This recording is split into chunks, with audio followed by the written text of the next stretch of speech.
In the midst of a fierce battle, the guard of the sea palace is surrounded by numerous enemies in the pouring rain, showcasing his combat skills. The guard, exhausted and frustrated, questions how long the enemies will keep coming at him. A new wave of enemies approaches, their silhouettes visible through the rain, ready to attack. The attackers engages in close combat toward the sea palace guards. With a powerful move, the attackers unleashes a sweeping attack, knocking several enemies back. An enemy falls to the ground, defeated, as the rain continues to pour down. The attackers, with anger, shouts at his opponent, determined to end the fight. The guard's eyes are filled with intensity as he prepares to strike with his sword. The guard launches a powerful attack, sending enemies flying through the air. An enemy is struck down, blood splattering as the guard's attack lands. The guard, overwhelmed, exclaims about the endless slashes coming his way as he faces more enemies. He mutters in frustration, calling his opponents bastards while trying to catch his breath. The attackers are the subordinates of Dam Chanhak, the leader of Muriam Alliance. The guard is shocked and betrayed, realizing a deal was broken. Despite the betrayal, he resolves to protect his master, looking at a building in the rain. He encourages his allies to hold on, assuring them that help is on the way. The leader of the attack enters holding a blooded head, asking the guards if the help mentioned are these. The head of one of the enforcements is seen falling through the rain with a sudden turn of events. The guard is alarmed to learn that their reinforcements have been annihilated. He is left in disbelief, questioning how the situation turned so dire. A mysterious emblem is shown, the sample of Murim. The guard is startled, questioning who is approaching. Dam Chanhak, the Murim Alliance leader, is introduced, standing confidently in the rain. Chanhak questions if the guard is showing his true power. He acknowledges the formidable power of the ice pavilion. Chanhak commends the guard for putting up a fight against them. The guard lets out a defiant laugh in response. He taunts Chanhak, suggesting that facing the master would have been more challenging. Enemies react angrily, ordering to cut off the guard's tongue. Chanhak, visibly irritated, calls the guard a rascal. Enemies angrily confront the guard, vowing that he won't be forgiven and will die by their hands. A girl dismounts the carriage, stepping forward in the rain, asking for the leader of Murim to wait. Hwayon appears, asking everyone to wait. The guard calls Hwayon, but she reassures him not to worry about her. Dam Chanhak orders his men to back off. In the rain-soaked battlefield, Hwayon stands surrounded by the enemy forces. Chanhak expresses his disappointment in Hwayon, accusing her of being deceived and disgracing him.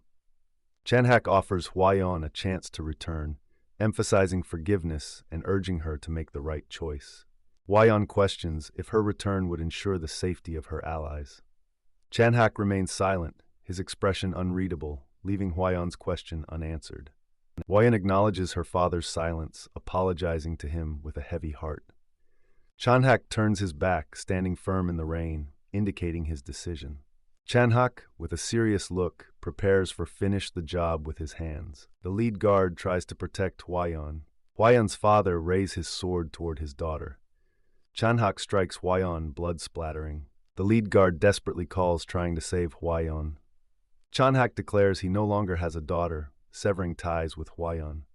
He claims Hwayon was influenced by orcs, referring to Sea Palace Lord. Chanhak states their mission is to recover the soul of the Central Plains.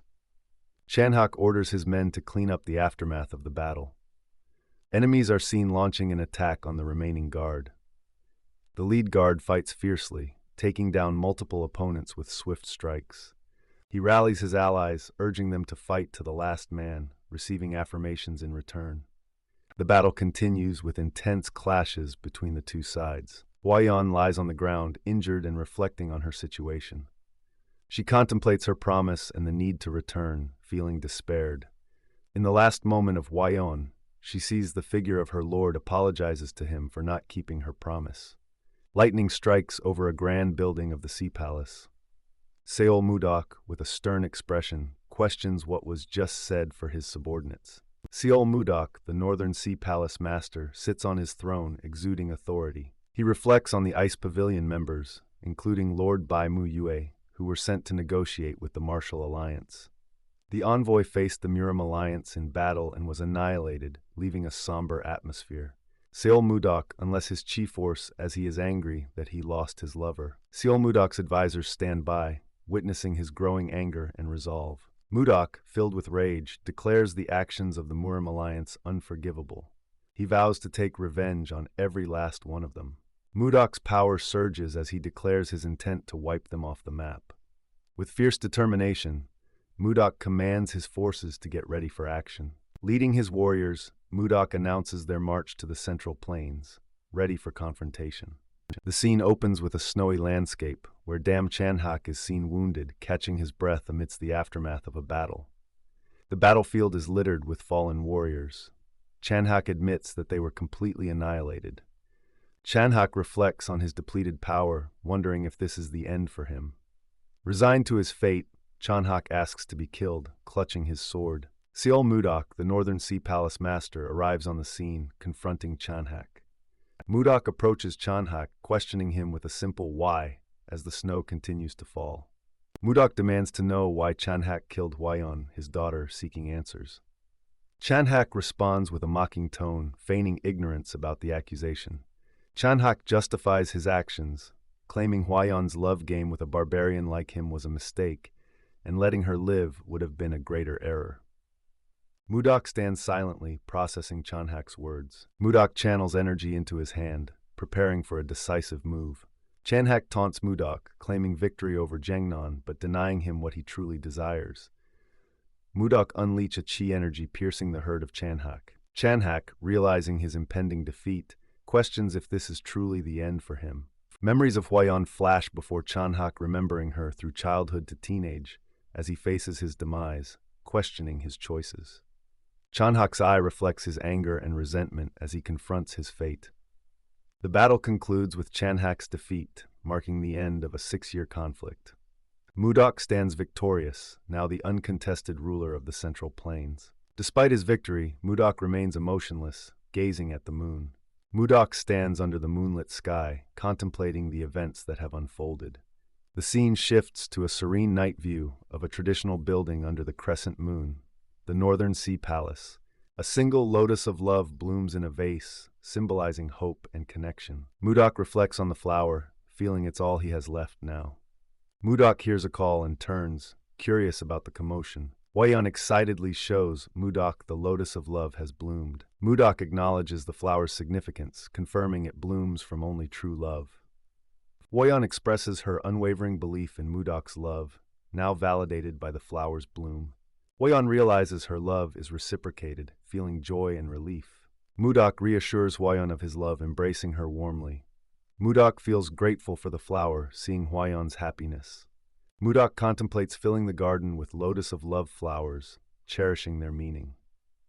Mudok dedicates the blooming Lotus of Love to Hwayeon, feeling a deep connection. Mudok struggles with memories of Hwayeon, unable to forget her despite his efforts.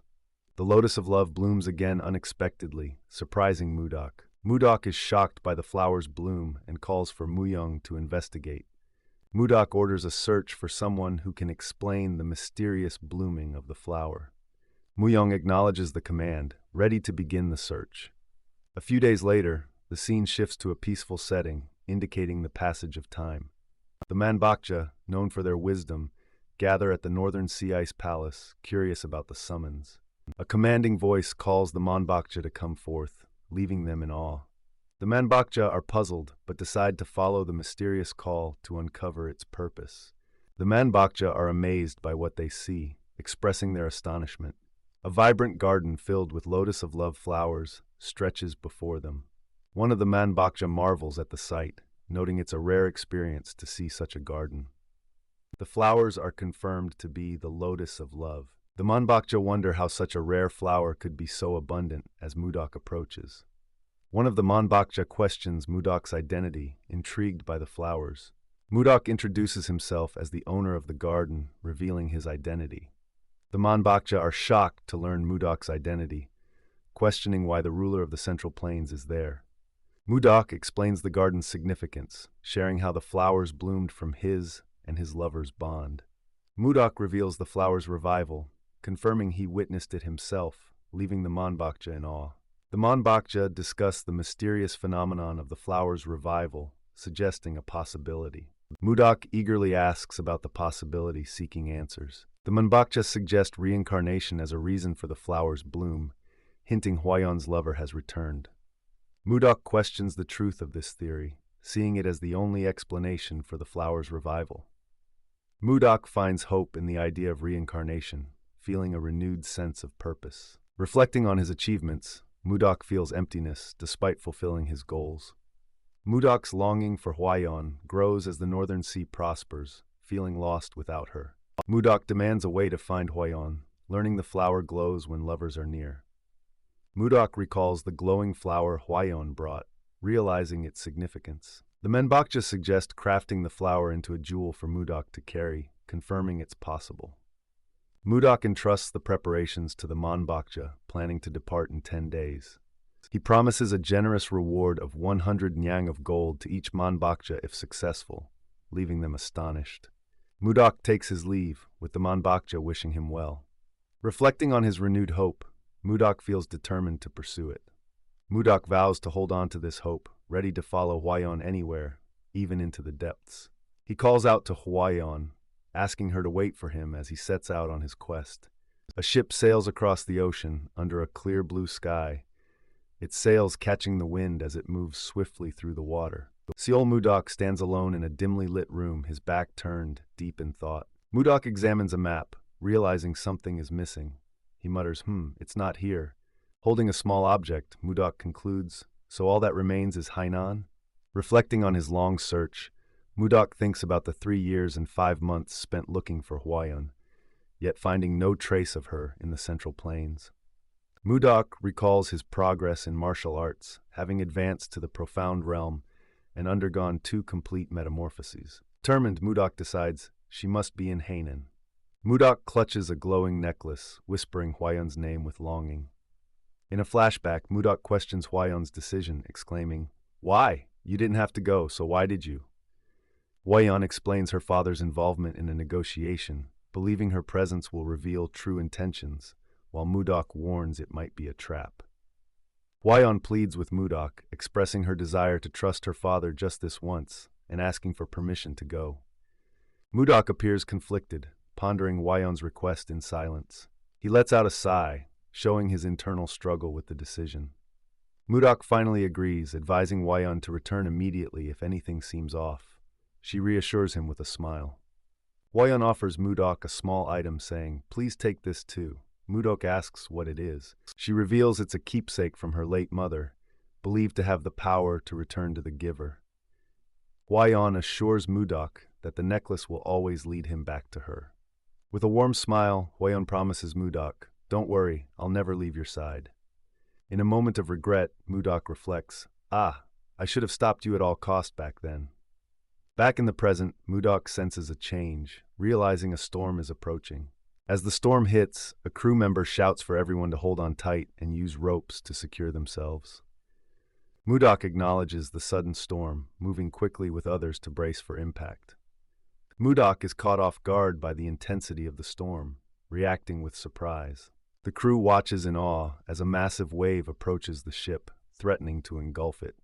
Mudok channels his energy, using protective chi and a 1,000-pound hammer technique to counter the storm. A protective barrier forms around Mudok as he stands against the crashing waves.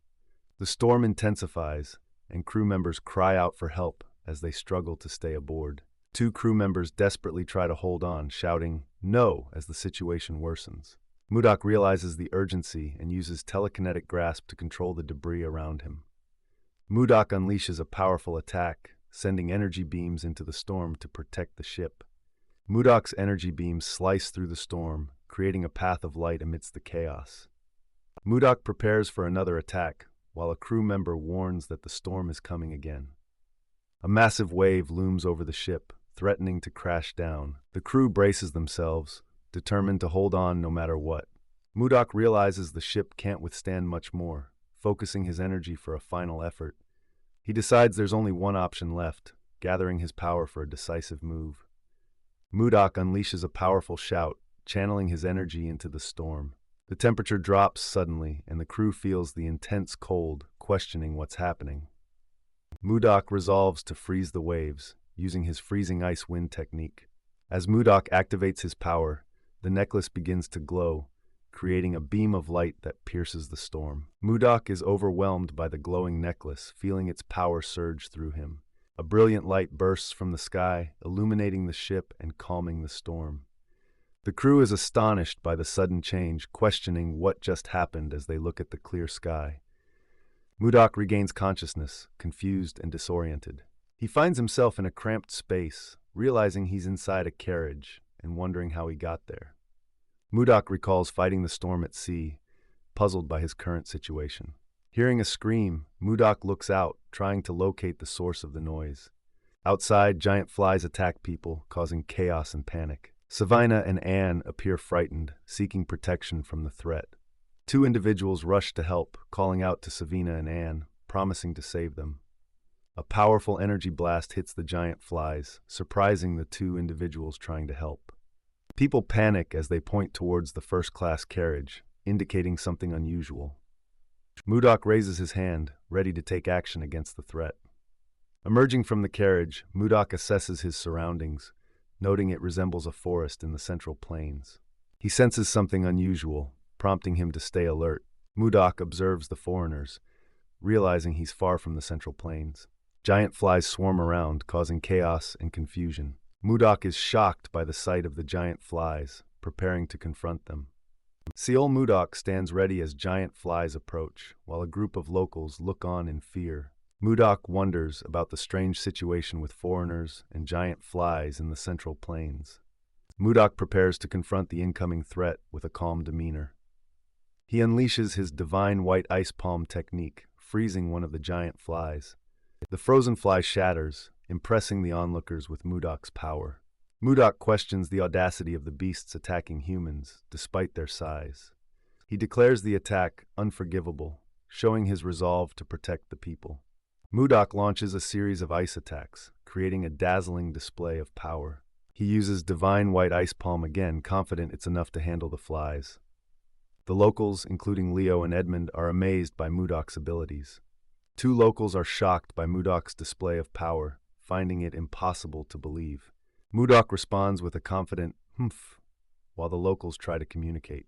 Edmund introduces himself to Mudok, but the language barrier is evident. Edmund thanks Mudok for saving their merchant association and asks for his name, calling him a magic swordsman. Mudok is confused by the foreign language, but senses gratitude in Edmund's tone. Mudok asks if anyone can speak the language of the Central Plains, but the locals are puzzled. Mudok realizes no one understands him, as the locals converse among themselves. Mudok repeats his question about the Central Plains language, seeking someone who understands. Edmund and another local try to figure out how to communicate with Mudok. A local offers Mudok a ring, which surprises him as he wonders about its purpose. Mudok is curious and confused about what the local is doing with the ring. Edmund uses the ring to cast interpret language, creating a magical aura. Edmund is enveloped in magical energy as he performs the spell. Mudok is puzzled by the magical display, unsure of what's happening. Edmund asks Mudok if he can understand him now, with a hopeful expression. Mudok is surprised that Edmund is now speaking his language, realizing it's the ring's power. Edmund reintroduces himself and thanks Mudok for saving the Merchant Association, asking for his name. Mudok introduces himself as Seol Mudok, confused about the term magic swordsman. Edmund explains that a magic swordsman uses both sword and magic, like Mudok. Mudok is baffled by the concept of magic, questioning what it is. Mudok appears confused as Edmund is incredulous about Mudok's lack of magic knowledge. Edmund wonders where Mudok might be from, while Mudok seems uncertain. Mudok and Edmund struggle to understand each other's perspectives on magic. Mudok demands an answer, urgently asking about the unfamiliar situation. Edmund, concerned about calming Mudok, prepares to explain, fearing possible chaos. Edmund pleads with Mudok to calm down while promising to explain everything. A beautiful sunset highlights the transition into night as Mudok and Edmund continue their talk. Around a campfire, Mudok learns about magic in this world, contemplating its vastness. Edmund questions Mudok about the Central Plains, and Mudok reveals his unfamiliarity. Edmund realizes Mudok doesn't know where he is, further confusing the interaction. Edmund finds it absurd that Mudok doesn't know about the Central Plains while being there, thinking Mudok is crazy. Edmund explains they are in the Drake Kingdom, not the Central Plains, and addresses Mudok as a foreign friend. Mudok questions Edmund's sanity, as he's never heard the Central Plains called Drake. Edmund laughs off the senility comment, explaining his concern about Mudok's insistence on the Central Plains. Mudok suggests asking a kid hiding nearby for clarification, surprising Edmund. Edmund recognizes the kid as Leo and questions his presence, while Mudok prepares to ask him. Mudok asks Leo to clarify if they are in the Central Plains or Drake, seeking honesty. Mudok notices Leo's silence and Edmund explains that Leo can't understand Mudok's words. Edmund offers Mudok the ring to help communicate, instructing him to use it for language interpretation. Mudok is reluctant to use the ring, feeling insulted by being treated as senile, despite its value. Mudok uses the ring and says, "Interpret language," activating its power. Mudok is enveloped in magical energy as the ring's power takes effect. The locals are amazed as they can now understand Mudok's words, calling it sorcery. Mudok asks Leo for his name and Leo introduces himself. Mudok questions Leo about their location, asking if it's the Central Plains or Drake. Leo explains they are in a forest leading to Barhan, the capital of the Drake Kingdom. Mudok is frustrated, questioning if Leo is also confused about their location. Mudok accuses Edmund of coaching Leo, but Edmund denies it, offering to ask others for confirmation. Mudok observes Leo's genuine reaction, realizing they might not be in the Central Plains. Mudok has a sudden realization, thinking back on the situation. Mudok recalls fighting a storm on a ship just before his current situation. He remembers waking up inside a carriage, confused about how he got there. Mudok wonders if he might have been teleported, shocked by the possibility. Seol Mudok stands by a campfire, shocked as he realizes he has moved through space. Mudok is confused, discovering he is in the Drake Kingdom, not the Central Plains. He feels a strange sensation in his dantian, questioning what it is. Mudok wonders about the strange feeling in his dantian as Edmund asks if he believes him now. He acknowledges the energy is different from anything he's experienced before. Mudok senses something is not right and feels uneasy. He decides to investigate, telling the others he needs to check it for himself. Running through the forest, Mudok notes how different everything feels. He senses the pure energy around him, confirming the place is unlike the Central Plains. Mudok is enveloped in a swirl of energy, taking in the new world's atmosphere. Mudok is enveloped in swirling energy, trying to control it as he shouts. He stands amidst the energy, overwhelmed by its power. Mudok is surprised to find the chi in his dantian has doubled. He wonders how he ended up here instead of the Central Plains, and resolves to find Hwayon. The necklace around his neck catches his attention. He recalls the light emitted by the necklace, suspecting it might be responsible for his arrival here. Remembering Hwayon's words, Mudok realizes the necklace can return him to the person who gave it. Mudok concludes that he must have been sent here to look for Hwayon, feeling determined. He believes Hwayon must be in this world and continues his search. Edmund wonders where the magic swordsman has gone, confused by Mudok's sudden departure. The group by the campfire discusses Mudok's unpredictable nature. Mudok returns, noting that everyone is present. He explains he had some business to attend to and asks a question, making the others uneasy. Mudok inquires if what Leo said about the Drake Kingdom is true. Edmund confirms, mentioning the capital city Barhan, and Mudok asks where it is. Luffy teases Mudok for not knowing about the place, suggesting he trained in the mountains. The group talks about eccentric people like Mudok, who admits he's new to the world. Mudok reflects on his lack of knowledge about Barhan and the Drake Kingdom, considering learning from Luffy. Mudok realizes the people have different colored eyes, indicating he's in a land of the Western barbarians. Luffy offers to teach Mudok about the world, and Mudok agrees to follow him. Luffy asks Mudok for his name, introducing himself first. Edmund finds Mudok's sudden friendliness creepy and unpredictable. That night, Mudok begins learning about the place and its language from Luffy. Mudok realizes this isn't just a foreign land, but an entirely different world. He notes the land's odd shape and different writing compared to the Central Plains. Mudok learns about other species like elves and dwarves in this world. He discovers there are also beings similar to beastmen. Among these species, dragons are the strongest, described as lizards with wings. Mudok hears about warp magic and magic circles, intrigued by the concept. Luffy explains warp magic, used by powerful mages to travel instantly, leaving Mudok puzzled by the sorcery. Mudok wonders what other amazing things this world holds as Luffy leads the way. Mudok looks surprised, taking in his surroundings. He is shocked to see 3 moons in the sky. Mudok admits the place is completely different from the central plains. He questions if Hwayon summoned him here, looking at his necklace. A voice urgently shouts for Savina not to do something. Mudok is alerted by the urgency, his eyes wide with surprise. He hears a noise and decides to investigate, sensing it's nearby. Savina, looking distressed, questions the command to stop. Savina threatens to harm others if they come closer, while someone pleads with her to reconsider. Charles tries to calm Savina, promising help in the capital, but she is skeptical about the cost and availability of healers. Savina reveals an assassin bug's egg is lodged in her heart, fearing it could hatch at any moment. Charles is taken aback by the revelation. Savina explains the egg will tear her and Annie apart if it hatches. She contemplates dying before the egg hatches to avoid suffering. Mudok interrupts, telling her to wait. He assesses the situation, preparing to help. Mudok offers to treat Savina, asking her to put the dagger away. Savina is surprised by Mudok's sudden intervention, and he urges her to sit for treatment.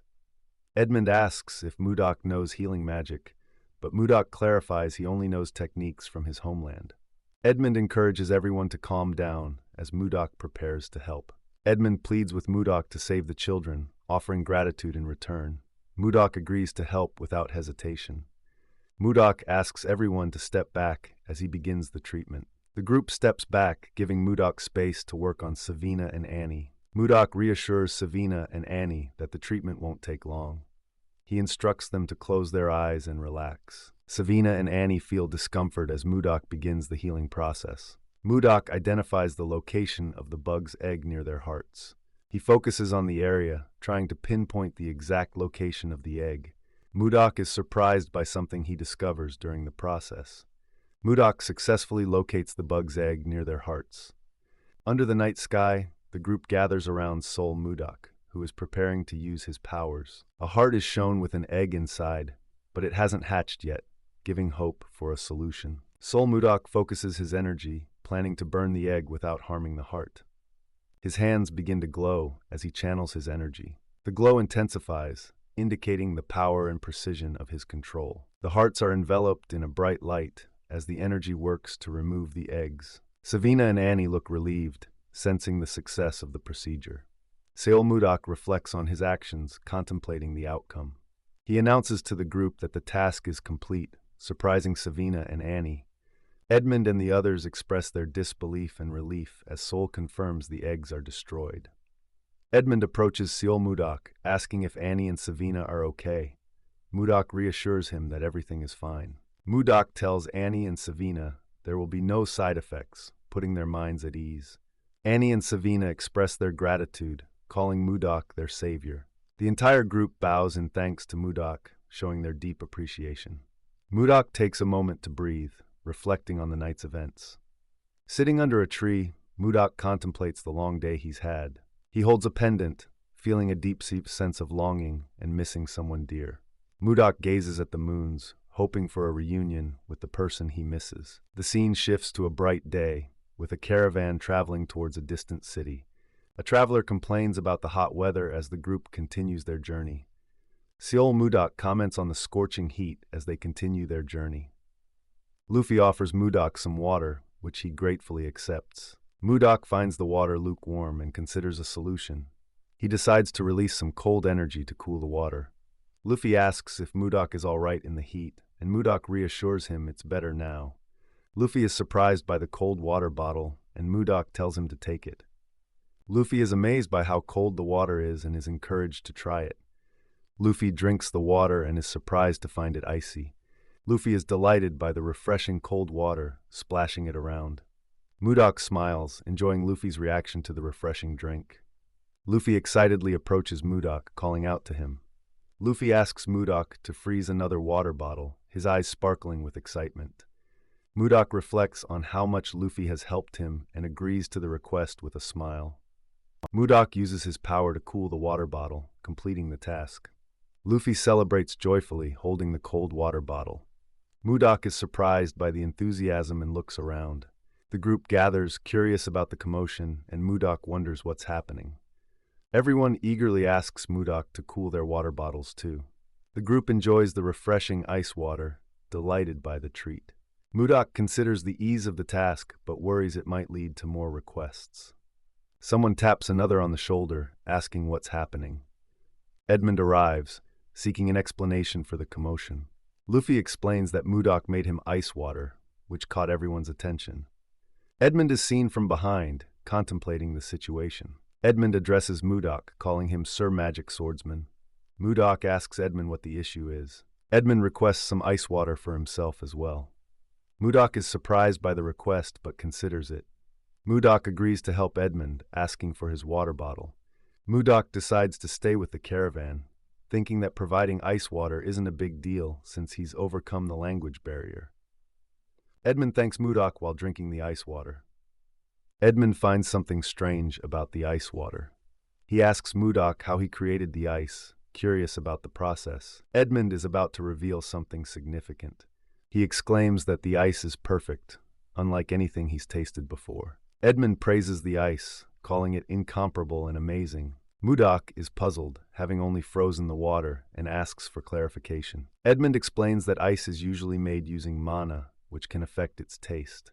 He describes how impurities from mana typically mix into the ice, altering its flavor. Edmund notes that pure ice is rare due to unique mana signatures, but Mudok's ice was incredibly pure, making it taste exceptional. Mudok realizes why everyone was so enthusiastic about the ice. He reflects on their excitement over something as simple as ice, feeling a bit of pity. In a good mood, Mudok decides to make more ice for everyone. Someone approaches Mudok, calling out to him. Edmund excitedly announces he has a proposal for Mudok. The scene opens a few days later in a bustling town square, filled with people going about their day. A man urgently instructs others to hold something tight and bring it to the back of the store, indicating a busy and possibly chaotic situation. Seal Mudok is using his powers to create ice, surrounded by swirling energy as the ice forms in front of him. Several barrels are filled with sparkling, pure ice, showcasing the result of Mudok's abilities. A group of people claps in admiration, acknowledging Mudok's impressive ice-making skills, calling him Sir Magic Swordsman. Mudok, looking determined, tells others to move faster, indicating a sense of urgency in their tasks. Mudok reacts with surprise, exclaiming, "What?" as he hears unexpected news. Edmund explains his plan to revive the Merchant Association by selling Mudok's ice, while Mudok listens intently. Mudok reflects on Edmund's intentions, realizing there's a hidden agenda, but also seeing the potential for a niche market. He considers negotiating terms for their partnership. Mudok proposes a 70-30 profit split, surprising Edmund, as he asserts his role in making the ice and the importance of fair negotiation. Edmund considers the 70-30 offer, realizing the ice will sell well, making it a reasonable deal. Edmund decides to negotiate further, thinking it won't hurt to try for a better deal. Edmund explains the costs involved in selling the ice, including transport and labor, pointing out the significant upfront expenses. Mudok agrees to adjust the profit split to 60-40, showing flexibility in the negotiation. Edmund is surprised by Mudok's quick concession, not expecting such an easy agreement. With the terms settled, they decide to draft the contract, ready to formalize their partnership. Mudok reflects on agreeing to the negotiation, seeing it as an opportunity to learn more about the world. The business is thriving beyond expectations, with Mudok observing the bustling activity around him. Someone is seen dashing quickly, indicating urgency or an important message. A man bursts into the room, urgently calling for Sir Edmund, suggesting an unexpected development. Charles, panting, tells Edmund he needs to come out for a moment, indicating urgency.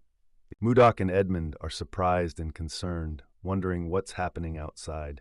A crowd gathers outside, creating a buzz of excitement and anticipation. People from the crowd express their desire to buy the famous ice candy, eager to do business with the Roll Merchant Association. Edmund tries to organize the crowd, asking them to form a line to manage the situation. Despite Edmund's efforts, the crowd is too excited and not listening to his instructions. A commanding voice tells everyone to quiet down, startling the crowd as they hear it in their heads. Edmund turns to Mudok, addressing him as Sir Magic Swordsman, seeking his help. Mudok calmly instructs everyone to keep quiet in the store, asserting control over the situation. Mudok warns that if the noise continues, everyone will be kicked out, ensuring order is maintained. The crowd, startled by Mudok's authority, agrees to comply with his instructions. Edmund explains that the Merchant Association only sells in bulk, disappointing those who came for small purchases. Mudok's intense presence intimidates the crowd, causing them to react with fear. Frustrated, some people dash away, feeling their trip was wasted. Mudok dismisses those who can't buy in bulk and instructs the rest to line up, maintaining order. Representatives from prestigious families and associations introduce themselves, showing interest in the ice business. Edmund is thrilled by the unexpected success, realizing the potential for great profit. Edmund credits Mudok for the opportunity, acknowledging his crucial role in their success. Edmund suggests Mudok take a break, assuring him that the busiest part is over. Mudok agrees to rest, wishing Edmund good luck as he leaves the scene. Edmund reflects on his reasons for reviving the Merchant Association, feeling a bit sorry for Mudok. Edmund is determined to avenge his family, who died unjustly, by fully reviving the Merchant Association. He plans to use the association to take revenge on Duke Icarus and the Akasa Merchant Association. Edmund vows never to give up and asks for Mudok's cooperation until his goals are achieved. Mudok, exhausted, slumps onto a bed, thinking about how tired he is. He notes the business is doing well and considers gathering information about Hwayon soon. Mudok hears someone approaching and asks who it is, learning it's Savina. Mudok, realizing it's snack time, invites Savina in with a smile. Savina enters with excitement, bringing a treat for Mudok. Mudok enjoys ice cream, his latest favorite snack, appreciating the sweet treat. Mudok describes the ice cream as a treat made by mixing ice and fruit, invented by Savina. Mudok thanks Savina for bringing the ice cream, expressing his enjoyment. Mudok eagerly prepares to dig into the ice cream, looking forward to the treat. He savors the cold, sweet flavor, amazed by the taste he didn't expect to find in the North Sea. Mudok reflects on how the ice cream has contributed to the Roll Merchant Association's success. Surprised, Mudok realizes he's finished the ice cream too quickly. He laments that one serving wasn't enough and considers getting more. Mudok finds it a hassle to get more ice cream himself, noting that everyone is busy. Savina tries to manage a noisy crowd, asking them to line up properly. A man angrily confronts someone, demanding to know how they dare to do something. A noble confronts Savina, questioning her authority to order them around. Mudok wonders about the identity of the disruptive nobles, observing the situation. The scene opens with a group of nobles approaching the Roll Merchant Association, their presence marked by a sense of entitlement. The nobles confront Savina at the counter, demanding ice cream and dismissing her authority. Savina is unfazed by their demands, standing firm as they threaten her about the ice cream's quality.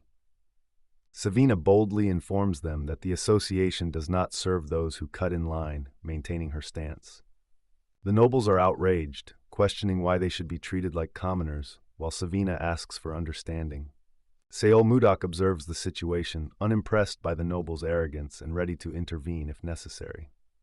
Savina refuses to give in, stating she won't serve nobles first, which angers them further. Savina remains confident, trusting that Seol Mudok will protect her if things escalate. Savina calmly reiterates the rules, while the nobles grow increasingly frustrated. The situation escalates as the nobles draw their swords, threatening violence, setting the stage for a confrontation. Savina is startled as a sword is drawn in front of her, signaling the nobles' aggression. Samuel, one of the nobles, is about to act rashly, but is stopped by a tap on the shoulder. Justin warns Samuel not to act impulsively, his eyes gleaming with authority. Justin questions Samuel, reminding him not to lower their dignity, causing Samuel to apologize. Savina is startled by the interaction, feeling the tension in the air. Justin, with a cold gaze, states they came to try the ice cream, his presence intimidating. Savina feels the chill of Justin's gaze, her heart racing with fear. Savina trembles, pressured by Justin's demand to hurry up with the ice cream. Savina pleads for patience as Justin's intimidating aura overwhelms her. Edmund rushes in, reinforcing the rule that the association doesn't serve those who cut in line. Edmund confronts Justin, reminding him of the rules, and Justin apologizes reluctantly. Edmund senses a deeper connection between Justin and the situation, while Sol Mudok observes. Edmund firmly tells the nobles to leave, refusing to tolerate any more rule-breaking.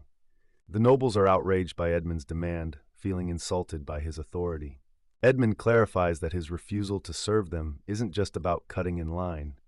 The nobles are left speechless, unsure of how to respond to Edmund's statement. Justin questions Edmund, wanting to know the real reason behind the refusal. Edmund cryptically suggests they ask Duke Icarus for answers. The mention of Duke Icarus surprises everyone, raising questions about the connection. Justin demands to know how Edmund knows his father, Duke Icarus, hinting at a deeper mystery. Justin notices something familiar about Edmund, his eyes narrowing in recognition. Justin is taken aback, realizing something significant about Edmund's eyes. Justin acknowledges his realization with a simple "I see." Justin smirks, accusing Edmund of being a leftover from the Roll Merchant Association. Samuel shudders, recognizing Justin's angry smile, which signals danger. Justin accuses Edmund of insulting a noble, preparing to draw his sword. Justin declares that Edmund will pay with his life, his sword drawn and ready. Justin swings his sword with a powerful whoosh, showcasing his intent to attack. Edmund struggles, unable to defend himself, feeling frustrated and defeated. Edmund is caught off guard by the attack, overwhelmed by the situation. Sol Mudok steps in, blocking Justin's attack and surprising everyone with his presence. Mudok effortlessly deflects the sword with his hand, showcasing his skill. Justin is shocked by Mudok's intervention, his attack thwarted. Justin, furious, accuses Mudok of having a death wish for interfering. Mudok sighs, lamenting the interruption to his day as he just wanted ice cream.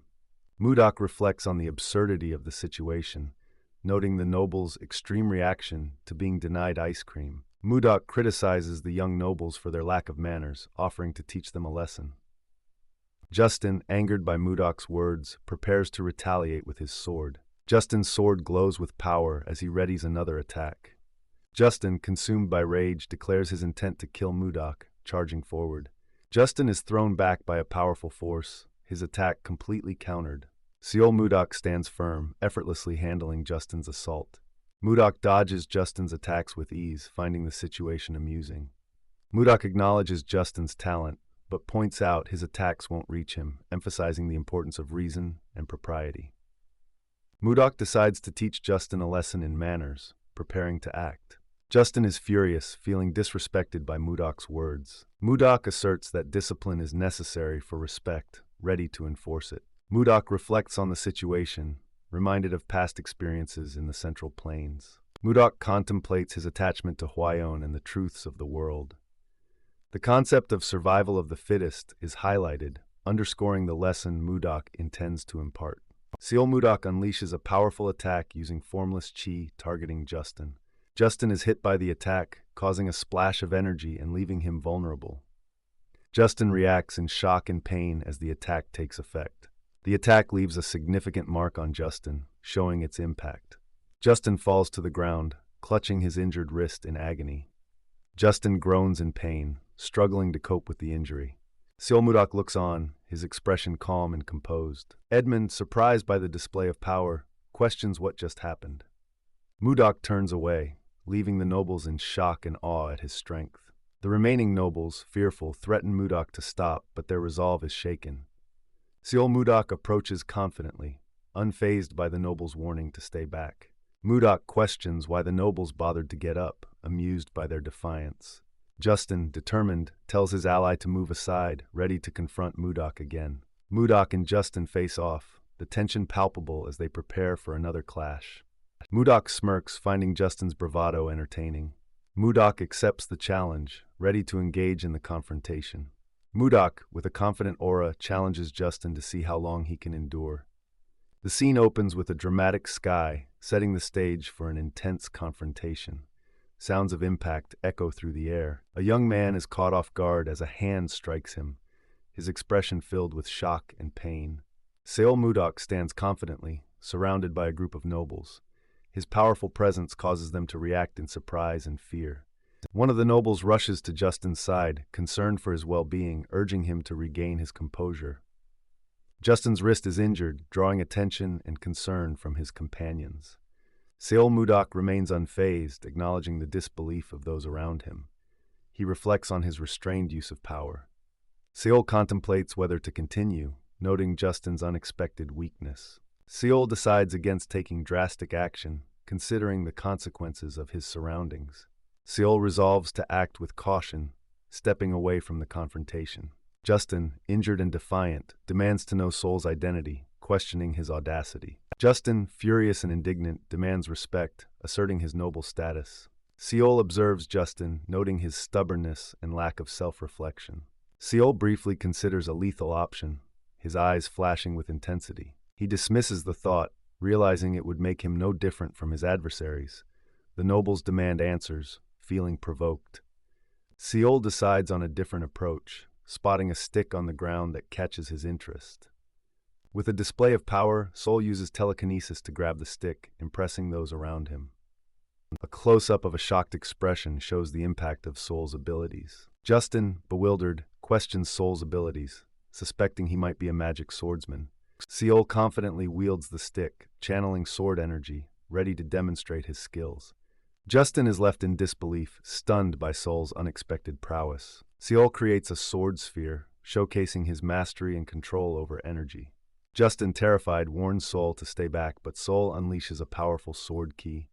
The nobles shiver in fear, overwhelmed by Seol's display of power. Seol declares that a club is the best remedy for those like Justin, ready to teach him a lesson. Seol strikes with precision, emphasizing his point with each hit. The relentless strikes continue, driving home Seol's message to get a grip. The scene shifts to a distant view, with sounds of impact echoing through the town. As night falls, Justin and his companions admit their mistakes, pleading for forgiveness. Seol's presence is commanding, and his response is firm, demanding attention. Seol dismisses their pleas, indicating he can't hear them, maintaining his authority. Justin, filled with anger, vows revenge against Seol, promising a violent end. Realizing his mistake, Justin admits he was wrong and promises to change his ways. Seol reflects on the situation, satisfied with the outcome, and advises caution moving forward. The townspeople, grateful and emotional, address Seol as Sir Magic Swordsman. Seol acknowledges their gratitude, carrying his club as he walks away. The chapter transitions to a new setting, introducing Ice Lord, Chapter 8, Another Conspiracy. A meeting is underway among the kingdom's leaders, setting the stage for political intrigue. Count Slave begins to report on intelligence gathered from the Serbia kingdom. King Tomilova III prompts Count Slave to continue with his report. Count Slave details the territorial expansions of the Serbia and Hazen kingdoms, highlighting potential developments. Duke Sergio von Icarus questions the safety of expanding into monster-infested lands. Count Slave reveals suspicions about Ainos, a renowned figure, possibly settling in Hazen. King Tomilova III reacts with surprise at the mention of Ainos. Count Crash listens intently, considering the implications of Ainos' presence. Count Slave confirms the possibility of Ainos' involvement. Baron Arista inquires if Ainos, a top swordmaster, is the one being discussed. A flashback shows Ainos rejecting monetary offers, hinting at his independence. Count Slave wonders why Ainos, who avoided factions, would choose Hazen. Count Crash speculates if love, rather than money, drew Ainos to Hazen. Count Slave acknowledges that love might indeed be the reason for Ainos' decision. Count Crash and Baron Arista react with surprise to the revelation about Ainos' romantic interest. King Tomilova III inquires about the identity of Ainos' love interest, hinting at someone familiar. Count Slave reveals that Ainos is in love with Princess Daphne, the king's younger sister. The leaders discuss the implications of Princess Daphne's involvement with Ainos, noting Hazen's increased power. A map shows the territorial expansions of neighboring kingdoms, prompting the king to seek advice. Duke Sergio suggests that their kingdom should also consider expanding its territory. King Tomilova III is surprised by the suggestion to cross the Lazar Mountains to the north. Duke Sergio insists on the northern expansion due to limited options. The king reflects on the challenges of northern expansion, noting the icy conditions that make it difficult. Count Slave hints that someone will be sent north to address the expansion issue, indicating future plans. King Tomalova III concludes the meeting, suggesting they reconvene later. Duke Sergio von Icarus silently observes, suspecting hidden motives. Duke Sergio is convinced that the Count and the King are concealing something important. In a dimly lit room, King Tomalova III and Count Slave sit across from each other at a table, surrounded by stacks of papers. The atmosphere is tense as they begin their discussion. King Tomalova III questions Count Slave about any recent mistakes, to which Count Slave confidently replies that he hasn't made any. The king speculates that the Duke is up to his usual tricks, sending opponents to the north. He reflects on his own shortcomings as the reason for these issues. Count Slave reassures the king, expressing that he is the only retainer the king can truly trust. Count Slave humbly acknowledges the king's trust, responding with respect and loyalty. The king shifts the conversation to rumors of a new ice product in the capital, asking Count Slave if he knows anything about it. King Tomalova III is intrigued by the concept of ice candy, a sweet treat unlike regular ice, and seems eager to try it. The king inquires about the trading company's hours, and Count Slave informs him that they operate late into the night. Count Slave suggests a secret outing to try the ice candy, hinting at a plan to visit the trading company soon. King Tomalova III smirks, clearly amused and interested in the idea of a secret adventure to try the ice candy. King Tomalova III praises Count Slave for understanding his desires, and Count Slave humbly acknowledges his duty to the king. The king eagerly asks about the timing of the secret outing, clearly excited about the adventure. The scene shifts to a peaceful night sky over the town, setting the stage for the upcoming events. A group of children, including Annie, Luffy, Leo, and Savina, excitedly ask Sol Mudak to teach them magic. Sol Mudak, surprised by the request, pauses while eating and questions the children. Savina apologizes for the sudden request, acknowledging that learning magic is not easy. Annie insists on learning magic, fearing future dangers, and promises to train hard. Seol Mudak commends the children's determination, but clarifies that he is not a magician. One of the children recalls Seol mentioning martial arts before, confirming their memory. Seol demonstrates his martial arts, the ice-white divine palm, impressing the children with its power. Seol Mudak admits he can't teach magic, but the children suggest learning martial arts instead. Seol is taken aback by the suggestion, questioning the children's intentions. The children enthusiastically agree that learning martial arts is a great idea, expressing their eagerness. They plead with Sol, calling him Sir Magic Swordsman, and ask him to teach them martial arts. Seol is reminded of his own childhood by the children's earnest and determined expressions. A flashback shows a young Sol passionately asking to learn martial arts, mirroring the children's request. Seol reflects silently, considering the children's request and their determination. He acknowledges the children's desire to protect others and their willingness to learn despite knowing little. Seol contemplates the rules about teaching martial arts, but recognizes the unique situation he's in. He tells the children to return the next day for his decision, promising to give them an answer.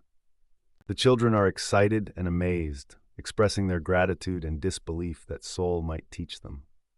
One child enthusiastically asks if Seol is really going to teach them, filled with hope.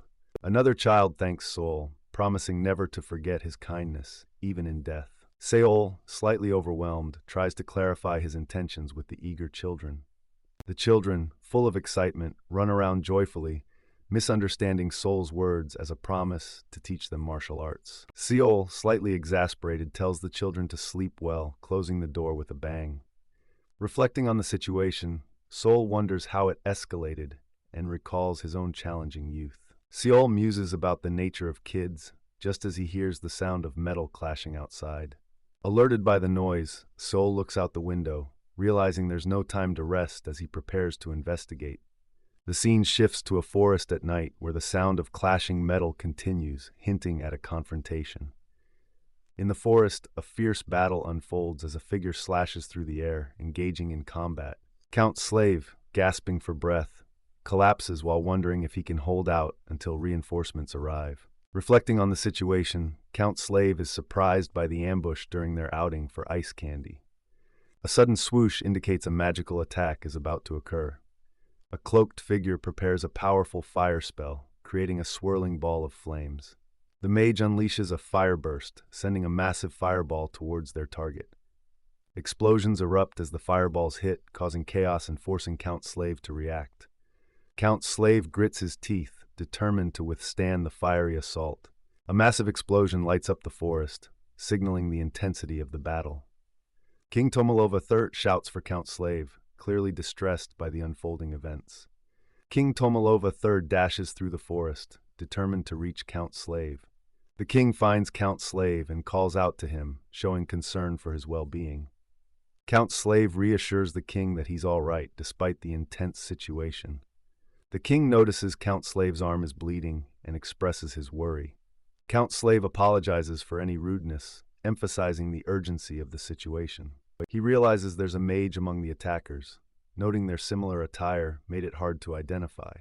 Count Slave urges his men to stay composed and reorganize their formation.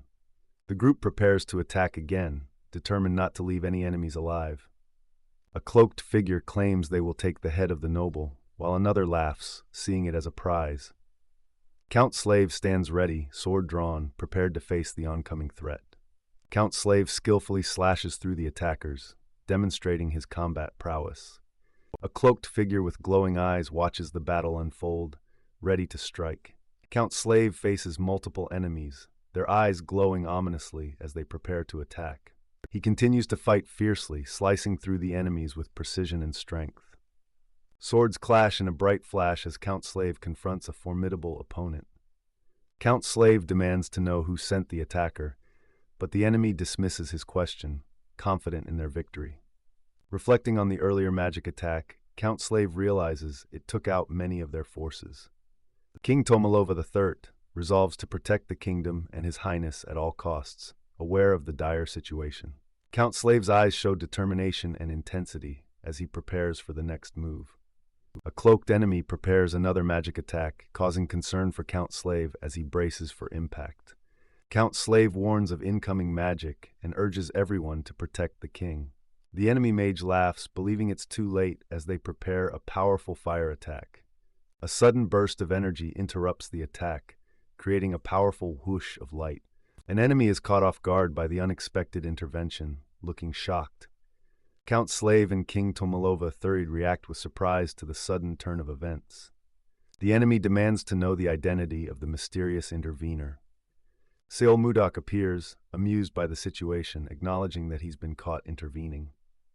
Seol Mudok is perched in a tree, surprised to have been spotted by the cloaked attackers below. Seol swiftly dashes through the trees, making a quick move to confront the attackers. The leader of the attackers, with facial markings, looks determined and ready for a fight. Seol appears behind the leader, commenting on how long it's been since he wished to see the moon as he prepares to strike. Seol laughs, explaining that the noise brought him here, adding a light-hearted touch to the tense situation. The leader turns quickly, realizing Seol's speed and agility are beyond normal. Seol stands confidently, suggesting they finish the fight before his ice cream melts, adding humor to the confrontation.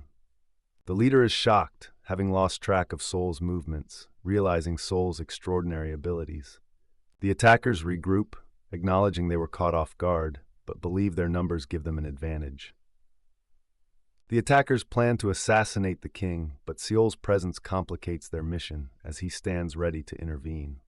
The leader commands his men to proceed with their mission to kill Tomalova while he takes on Seol. A powerful clash of swords lights up the forest as Seol engages the attackers. Seol is surprised by the variety of swords, feeling it's only fair to repay the favor with his own skills. Seol confidently beckons the attacker to come forth, while the attacker is visibly frustrated. The attacker leaps at Seol, threatening him not to think of escaping alive. Seol finds the battle exhilarating, holding his glowing sword with excitement. Seol encourages his opponent to unleash everything they've got, ready for the challenge. Another intense clash of swords fills the air, showcasing the fierce battle between Seol and the attacker. The chapter title, Enmity from Ice Cream, is displayed, setting the tone for the ongoing conflict. Seol stands firm as the attacker charges, the sound of screeching swords echoing through the night. Seol focuses intensely, preparing for the next move in the battle. The attacker charges with a fierce expression, ready to strike with his weapon. Seol counters with a series of powerful stabs, creating a dazzling display of energy. The attacker's hand moves swiftly, attempting to regain control in the fight. The attacker crosses his blades, preparing for a defensive maneuver. Frustrated, the attacker swings his weapon with force, calling Seol a rat. The attacker's hand moves quickly, trying to keep up with Seol's speed. Seol unleashes a powerful attack, striking the attacker with a series of explosive blows. The attacker exhales sharply, feeling the pressure of Seol's relentless assault. Seol, with a determined look, readies his glowing sword for another strike. Seol and the attacker engage in a fierce exchange of blows, their swords clashing with intensity. Seol grabs hold of the attacker's weapon, demonstrating his superior skill and control. The attacker is caught off guard, struggling against Seol's powerful grip. Seol delivers a decisive blow, sending the attacker crashing to the ground. Seol stands silently in the rain, his presence commanding and calm after the battle. King Tomilova III and Count Slave watch the scene unfold, with Count Slave advising caution. The king and Count Slave are taken aback by the events, realizing the gravity of the situation. King Tomilova III recognizes Seol as the hope of their kingdom, expressing his astonishment. The cloaked attackers, in disbelief, question if Seol is a swordmaster, revealing their fear. Seol addresses the remaining attackers, his stance firm and authoritative, ready to confront them. Seol stands in the rain, expressing frustration towards the attackers for causing trouble. Seol angrily reveals that his ice cream melted in the rain because of the attackers. A whimsical image of a melting ice cream with wings and a halo appears, adding humor to the situation. The attackers are confused by Seol's mention of ice cream, not understanding his frustration. Seol warns the attackers about the grudge he holds due to his melted ice cream. Seol begins counting, indicating a countdown to his next move. Seol warns the attackers that he cannot guarantee their safety after his countdown. The attackers, determined, plan to attack Seol together, believing they can overpower him. Seol grips his sword, starting his countdown with 1. As the attackers charge, Seol calmly continues his countdown with 2. Seol is surrounded by attackers, their weapons clashing in a chaotic battle. Seol completes his countdown with 3, ready to unleash his power. A protective chi barrier forms around Seol, shielding him from the attackers. The attackers are shocked by the appearance of Seol's barrier, realizing its strength. Seol warns not to call his sword merciless, as he prepares to strike with immense power. Seol unleashes a powerful attack, sending a shockwave through the battlefield. The ground cracks under the force of Seol's attack, demonstrating his overwhelming strength. Count Slave and King Tomilova III are in disbelief, witnessing Seol's incredible abilities. Seol stands victorious, declaring that vengeance has been served. Count Slave points out the aftermath to the king, as they both react to Seol's display of power. King Tomilova III observes that Seol has left, calling out to Count Slave. The king emphasizes the urgency of the situation, indicating they must act quickly regarding Seol. Count Slave clenches his fist, showing determination and readiness to follow orders. Count Slave assures the king that he is ready to act, pledging his loyalty and commitment. Edmund is surprised to learn that children are studying magic, a subject not easily self-taught. A red-haired man confirms the children are studying magic, noting it's not something one can learn alone. Edmund speculates that a magic swordsman might be teaching the children, piquing his interest. The red-haired man expresses his desire to learn magic too, questioning why only 4 children are being taught. The red-haired man is confused by Edmund's sudden laughter. Edmund agrees with the red-haired man, who wonders if Edmund is tired from work. Edmund reflects on how few manage to learn magic, considering the children lucky. The red-haired man asks where the children are learning magic, and Edmund prepares to show him. Edmund is optimistic, thinking their rise to the top might come sooner than expected. Seol, the magic swordsman, dismisses Edmund's ambitions, claiming to know everything. Seol questions Edmund about the rumors of him teaching magic to the children. A whisper between the red-haired man and another person suggests concern about what the higher-ups are discussing. Edmund expresses gratitude to Seol, wondering how he can repay him for his favor. Seol seems frustrated, while Edmund and the red-haired man are unsure how to respond. A man named Henry informs Seol that there is a guest waiting for him. Edmund is surprised to hear about a guest, wondering who it could be. A young man appears emotional, hinting at the importance of the guest. Seol tells the guest to leave, but the guest pleads for mercy and assistance. The guest explains that the king himself will come if Seol doesn't comply, but Seol questions his trustworthiness. Edmund is shocked to learn the guest is a servant of the king, realizing the gravity of the situation. The servant pleads with Seol not to decline the king's invitation, holding on to his leg. Seol kicks the servant away, frustrated by the situation. Seol angrily questions why the servant harasses him daily. Seol tells the servant to stop wasting time and leave, walking away as the servant calls after him. Seol reflects on the situation, wondering if it relates to Hwayeon. Seol holds a pendant, deep in thought. Seol shouts no in a moment of intense emotion. In a negotiation setting, Seol discusses the control of Gangbuk and upcoming talks with the Central Plains. A close-up of hands holding a cup, discussing when to show strength and when not to. A man suggests it's time to show that the Northern Sea Ice Palace is more than just brute force, smiling confidently. Seol considers taking the lead, thinking power can be shown again if needed. Seol smirks, agreeing to take charge of the situation. A man suggests attacking if cooperation fails, while Seol sips his drink, pondering the possibility. On his way to negotiations, Seol encounters Hwayeon, feeling a strong connection. Seol and Hwayeon share a moment, with Seol thinking of her as the woman of his destiny. Seol and Hwayeon are close, sharing an intimate moment under the sunset. Hwayeon smiles, reflecting on the day as the best of her life. Seol decides to focus on Hwayeon, realizing he can't worry about everything.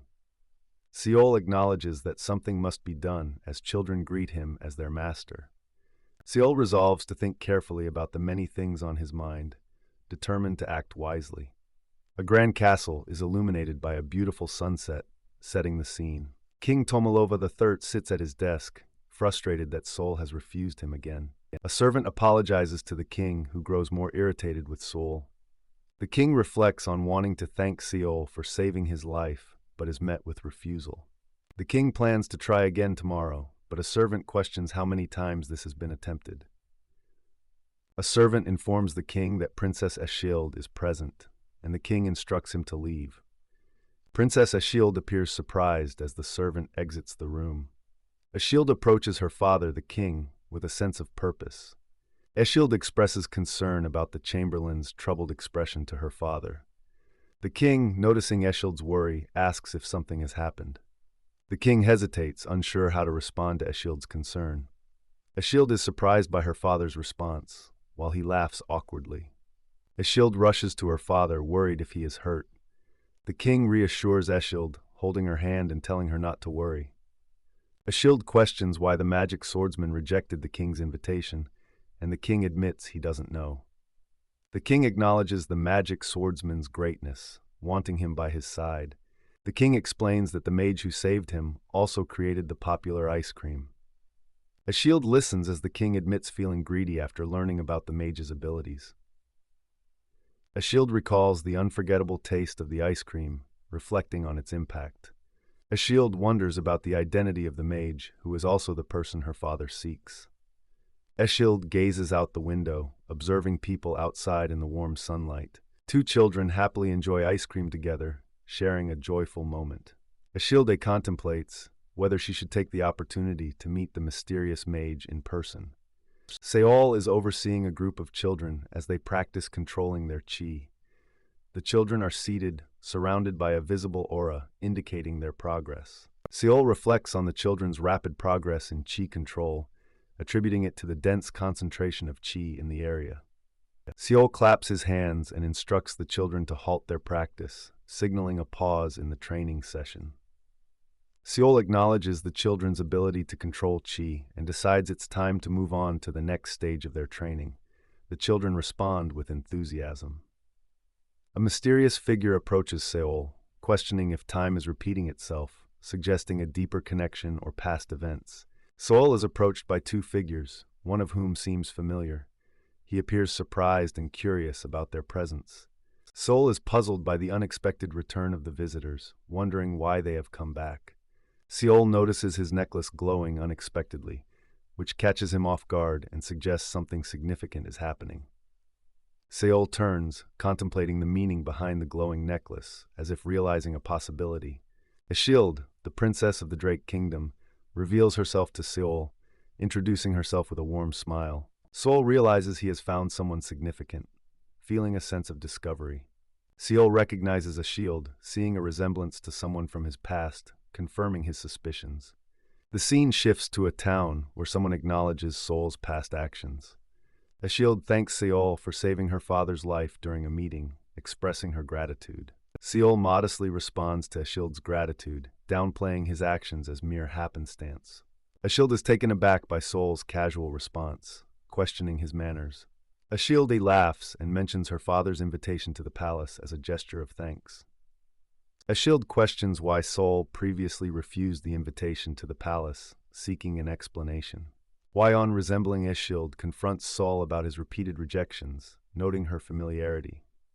Seol is startled by a sudden greeting, caught off guard by the situation. Seol agrees to visit the palace and asks when he should go, surprising Eshild. Eshild is shocked by Seol's sudden decision to accept the invitation. Seol confirms that Eshild came to invite him, prompting her to respond. Eshild hesitates, but admits she came to invite Seol to the palace. Eshild confirms her invitation, and Seol asks for the time to visit the palace. Eshild suggests a time for Seol to visit, but internally questions the situation. Eshild prepares to leave, confirming the meeting time with Seol. Seol reflects on the opportunity to visit the palace and see someone important. Seol contemplates the challenge of getting closer to Eshild, considering her royal status. A dramatic scene unfolds with a mysterious figure in a stormy setting, hinting at a future conflict. Seol is determined to plan everything meticulously to ensure success this time. Seol considers his next steps, tapping his fingers as he thinks. Seol decides he will need Edmund's help to achieve his goals. A loud exclamation of marriage echoes, indicating a significant decision. Seol declares his intention to marry Princess Eshild, shocking Edmund. Edmund reacts with disbelief, questioning Seol's sanity. Seol is taken aback by Edmund's reaction, showing a mix of surprise and determination. Seol challenges Edmund to explain why marrying Eshild is a bad idea. A portrait reveals Eshild as the only child of the late Queen Swan, highlighting her royal lineage. Eshild is shown as the sole legitimate heir and first in line to the throne, emphasizing her importance. Seol is confronted about his lack of status and questioned on his intentions to marry the princess. Edmund dismisses Seol's plan as impossible due to his lack of rank. Edmund explains that to be a suitor for the princess, one must be a prince or a high-ranking noble. Seol considers his options, pondering how to gain the necessary status. Seol decides that gaining prestige or status will help him in his plans to marry. Edmund acknowledges that achieving something significant might make Seol's plan possible. Seol is eager to start his plan, but Edmund stops him to discuss palace rules. Edmund asks if Seol knows the palace rules, catching him off guard. Edmund realizes Seol is unaware of the rules and begins searching for books on etiquette. Seol is handed a stack of books on proper etiquette, feeling overwhelmed by the task ahead. Edmund is determined to teach Seol proper etiquette to prevent any incidents that could affect their business. Seol is puzzled by Edmund's enthusiasm for teaching him. Seol accepts the situation, ready to learn, and asks Edmund to take care of him. That night, Seol listens to Edmund's lecture on posture and etiquette, feeling dazed by the information. The next day, Seol prepares himself, adjusting his attire in front of a mirror. Seol's long hair flows as he moves, showing his readiness for the day ahead. Seol confidently asks if they should head out, indicating his readiness to face the challenges.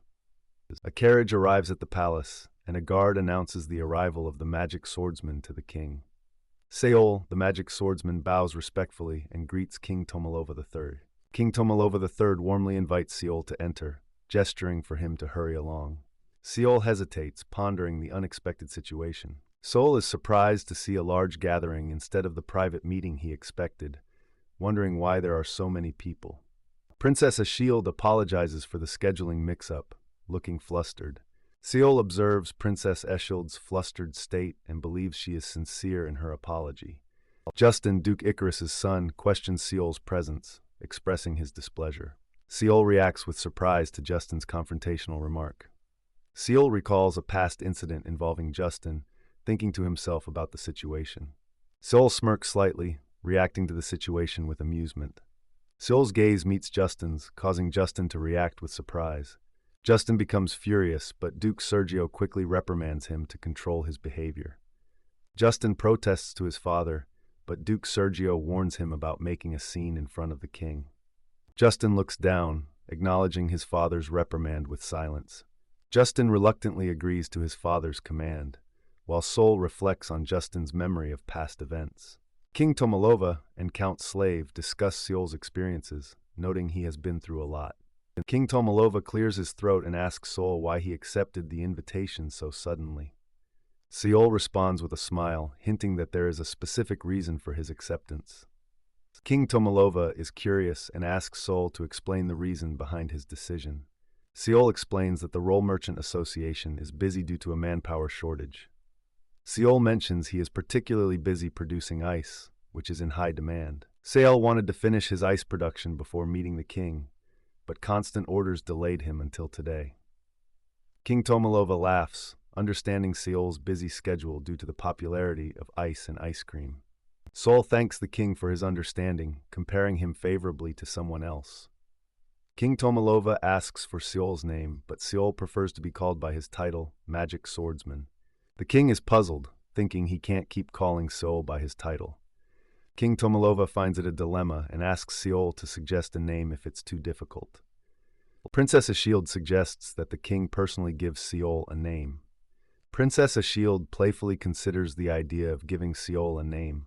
Princess Ashield clarifies that she meant the king should bestow a title on Sol. Duke Sergio reacts with surprise to the suggestion. King Tomalova considers the idea of giving Sol a title as a reward for saving his life. Duke Sergio agrees with the princess, calling it a brilliant idea. Duke Sergio emphasizes Sol's heroic act of saving the king's life, suggesting it deserves recognition. Princess Ashield reluctantly agrees, thanking everyone for considering her idea. King Tomalova acknowledges the importance of rewarding Seol for his bravery. King Tomalova decides to grant Sol a title, recognizing his heroic actions. King Tomalova recalls the night Seol saved him, saying a word came to his mind. King Tomalova instructs Seol to step forward, preparing to bestow the title. Seol steps forward, contemplating the significance of receiving a title. Seol kneels, thinking about the potential to marry Princess Ashield, making the act worthwhile. King Tomalova declares Seol a baronet, bestowing the name Blizzard for his bravery. Seol reflects on the meaning of blizzard in the local language, equating it to snowstorm. King Tomalova grants Seol the right for his name to be passed down through generations. King Tomalova instructs Seol to rise as Baronet Blizzard. Seol rises, acknowledging his new title. King Tomalova expresses gratitude to Seol for saving his life, patting him on the shoulder. Seol smiles, affirming he would make the same choice again if needed. Duke Sergio suggests granting Seol lands to match his new title, recognizing his heroism. King Tomalova considers the unprecedented idea of granting land to a baronet, anticipating opposition. Duke Sergio assures the king that he will handle any opposition to the decree. King Tomalova questions the motives behind the suggestion, seeking agreement from others. The nobles express their agreement with the king's decision, showing support. King Tomalova is pleased with the consensus and considers suitable lands for Baronet Blizzard. Duke Sergio suggests the northern icy lands as a fitting territory for Seol. King Tomalova is surprised by the suggestion, realizing its potential. Duke Sergio notes the perfect timing for appointing a lord to the northern lands. Seol reflects on the connection between his new title and the northern lands, seeing it as a good omen. King Tomalova realizes that this plan might have been Duke Sergio's intention from the start. Seol realizes Duke Sergio's plan might be to make him pay for past conflicts with his son. Princess Ashield wonders if the northern lands refer to the ice continent, feeling anxious. Seol questions if he will truly be sent to the northern lands as a lord. Seol contemplates the significance of the territory being offered to him. Seol suspects Duke Sergio wants to drive him away due to issues with his son. Seol decides that accepting the land offer is beneficial, seeing no reason to refuse. Seol is determined to use this opportunity to gain merit and improve his status, aiming to close the gap between him and Princess Ashild. The scene opens with a view of a quaint village where someone is surprised to hear about the northern lands. Inside a library, Edmund warns Sol about the harsh conditions of the northern lands, mentioning snowstorms and unstable mana. Sol confidently confirms his plans to go. Sol, unfazed, assures Edmund that he doesn't feel the cold and finds the unstable mana intriguing. Edmund jokingly compares him to a yeti. Seol is curious about the yeti, a legendary creature said to inhabit the northern lands. A depiction of the yeti shows it as a large, human-like creature with glowing eyes. Edmund describes the yeti as a massive, strong, and violent creature that doesn't feel the cold, though he admits it's likely just a legend. The conversation shifts to the northern people, rumored to be fierce warriors who resist leadership. Seol finds the idea of the northern warriors intriguing, surprising Edmund with his interest. Seol muses that gaining recognition from the northern people would boost his fame, though he acknowledges it won't be easy. Sol pauses, noticing something unexpected as he opens a door. Seol is surprised to find his students, including Lee, Savina, Annie, and Luffy, looking teary-eyed and concerned. The students express their worries about the dangers of the northern lands, pleading with Sol not to leave them. Lee and Savina emphasize their need for Seol's guidance in learning magic, agreeing that they have much more to learn. The students beg Seol to stay, showing their desperation and concern for their future. Seol, amused by their persistence, calls them rascals. Ashilde appears, catching his attention. Ashild, looking hesitant, greets Seol, addressing him formally as Baronet Blizzard. Annie notices Eschild's worried expression and asks if something is wrong. Eschild suggests discussing it privately after the kids leave. Seol agrees and gently sends the students off, telling them to hurry along. Savina and Lee are confused by Seol's casual dismissal, wondering what's happening. Savina asks if Seol's dismissal means he will grant their request, leaving Seol momentarily speechless. Lee insists that Seol answer their request before they leave, putting him on the spot. Seol finally agrees, telling the students to go, which makes them cheer with excitement. The students thank Sol, expressing their gratitude as they run off happily.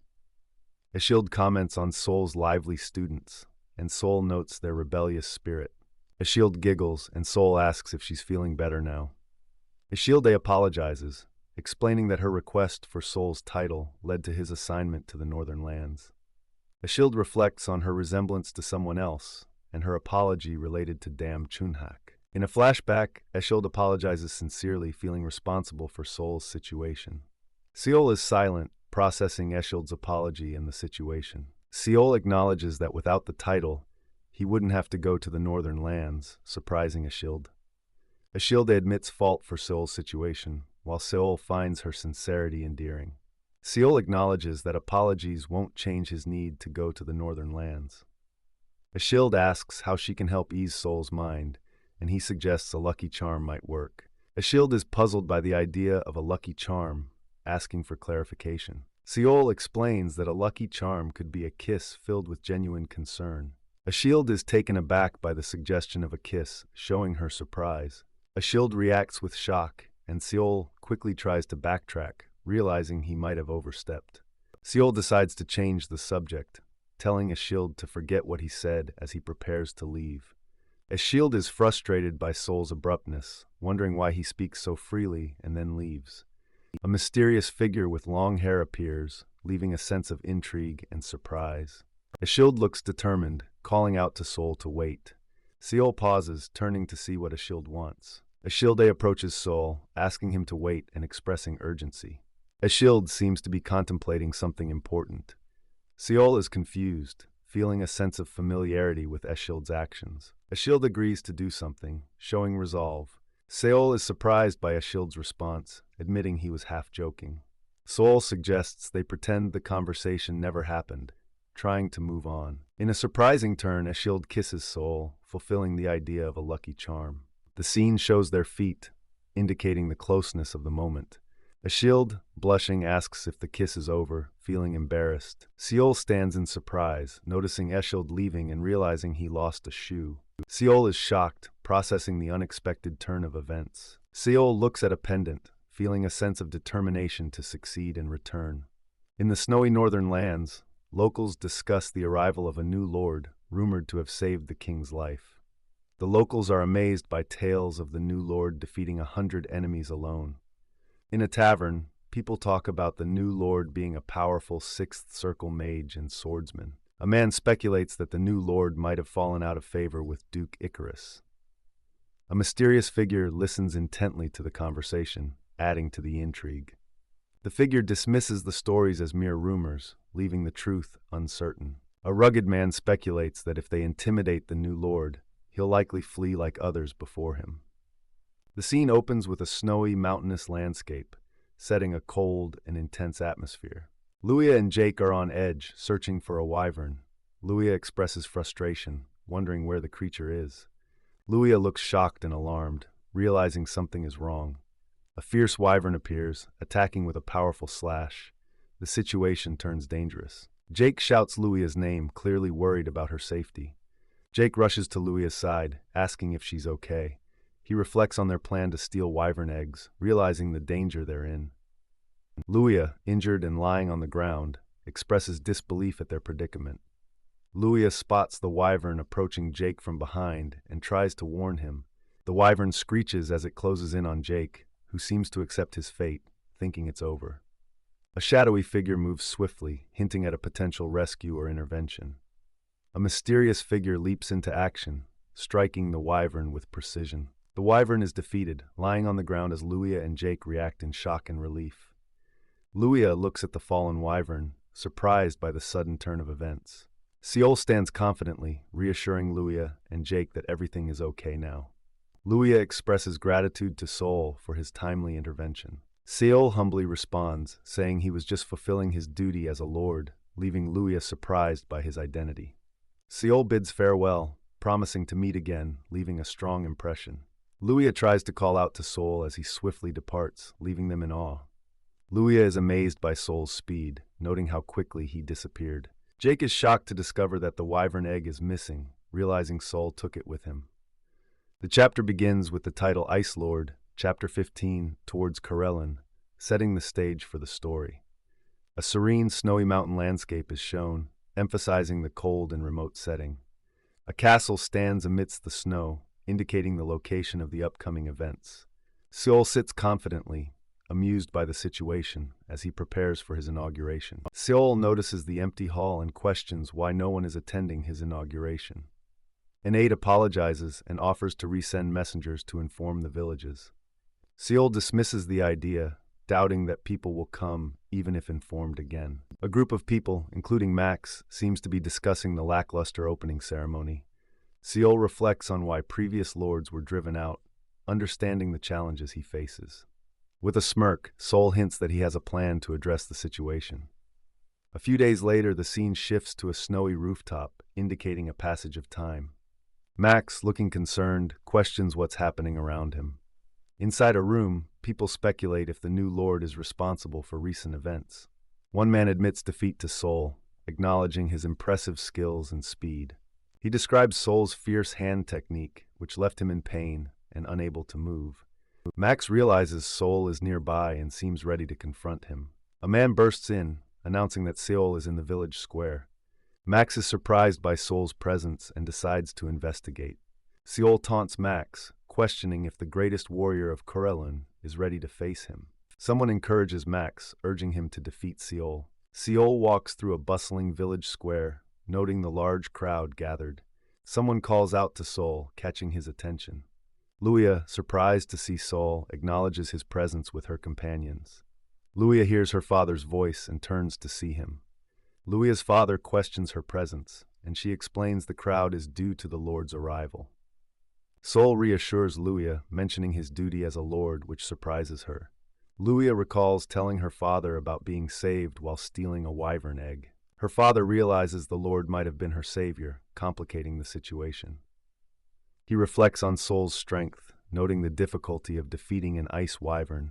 Acknowledging Seol's power, Luia's father accepts him as a formidable figure. Max, determined not to back down, introduces himself as the greatest warrior of Karelin. Seol introduces himself as the newly appointed baronet, correcting his earlier slip. Max mentions hearing rumors about Seol, hinting at his reputation. Max questions Sol about his actions in the villages, to which Sol explains he was dealing with rebels. Max asks if Sol will act like the rebels, but Sol insists he has a different plan. Seol proposes an offer, piquing Max's interest. Sol explains the harsh cold of Karelun and the tradition of drinking strong alcohol to endure it. Seol suggests a drinking match as a test of strength and endurance. Seol agrees to the drinking match, accepting the challenge. Max warns Sol about the strength of the drink, but Sol remains unfazed, ready to proceed. Seol proposes that if he wins the drinking match, Max must recognize him as Lord and follow him unconditionally. The crowd is surprised by Sol's challenge to Max, considering it a bold move. Max agrees to the terms, understanding the stakes involved. The scene shifts to a table set for the drinking match, with onlookers gathered around. Max questions Seol's confidence, offering him a chance to back down. Sol insists on proceeding, stating he won't go against his word as a lord. Max smirks, preparing himself for the challenge. Max warns Sol not to regret his decision, signaling the start of their intense drinking contest.